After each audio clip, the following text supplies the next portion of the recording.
Hey, good morning. Welcome to the morning brief. Today is Friday, May 30th. It's the last day of May.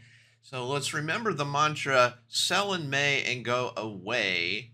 So this is your last day to sell in May and go away.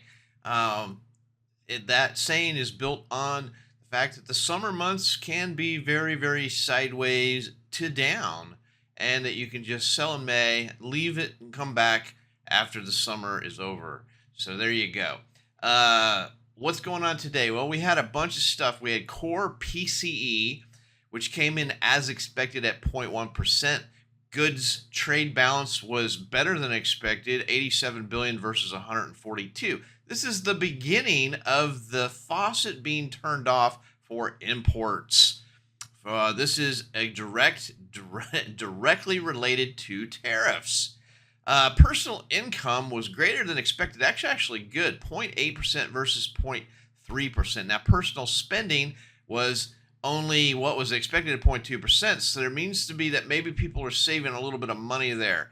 Personal income went up, but spending did not. It stayed the same. U.S. Preliminary wholesale inventories was zero. Zero. So we're not adding to our inventories. And I expect this to actually be negative going forward as we start dipping into those inventories to make up for the lack of imports. We'll see what happens. 9:45 Chicago PMI. 10 a.m. revised University of Michigan consumer sentiment and revised University of Michigan inflation expectations. Those are very watched items. 12:20 we have FOMC member Bostic speaking, and another talking head after the market closes at 7:30.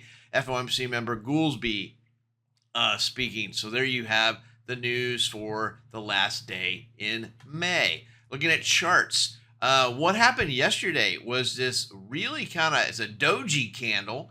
And what's a doji candle? It's where the open and the close are virtually the same, and it screams that the market does not know what it needs to do. It is indecision. So when we see doji candles, usually they are at inflection points or near inflection points because the market's not sure. Do I go up? Do I go down? You can see here in the past we had a little doji bar a week or so ago, and it was very close to a swing low. Now, whether this is going to be the swing high, I don't know. But that being said, a doji candle, usually they start to happen around bottoms or around tops, where the market starts to go, I'm not sure I want to go up, or I'm not sure I want to go down any farther, and you get that idea. Now, volume, a little bit higher volume than average, but still really poor volume.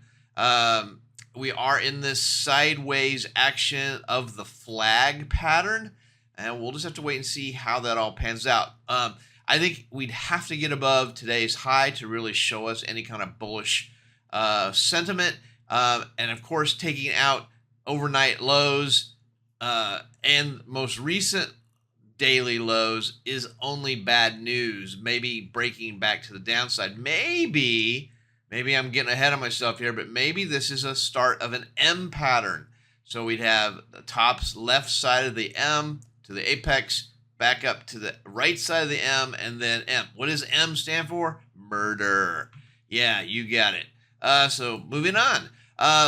Wild day. Up, up, up. Down, down, down. However, inventory was positive. So we did have very slight positive price action and positive inventory. So market is acting like it's supposed to. How that works, I don't know. Overnight action, we had about 47 points, so not as high as the day before, but still a lot of volatility.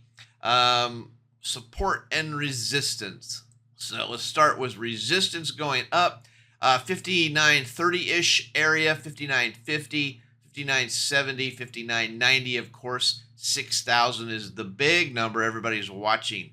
5,900, and we've been over, up and over, up and over, up and over, down, back down. It's not that big of a resistance spot, but breaking below, I would say 58.70 starts getting ugly. 58.60, of course, the whole number 58.50, and there's really not a whole lot until you get down to 58.15. So there's the support and resistance numbers for this Friday. Stock Traders Almanac, 42.9% chance the market will be up today. Negative bias from the Stock Traders Almanac. Hope you have a great day. See you next Monday. Hey, thanks for watching the morning brief. Check out my website for more information, oneononetrading.com. Take a look at the Troy levels, a trade location finder for the futures markets. Help you find those levels of support and resistance that are just so hard to find. I also do personal coaching and mentorships. So go ahead and take a look at my website, oneononetrading.com. Thanks.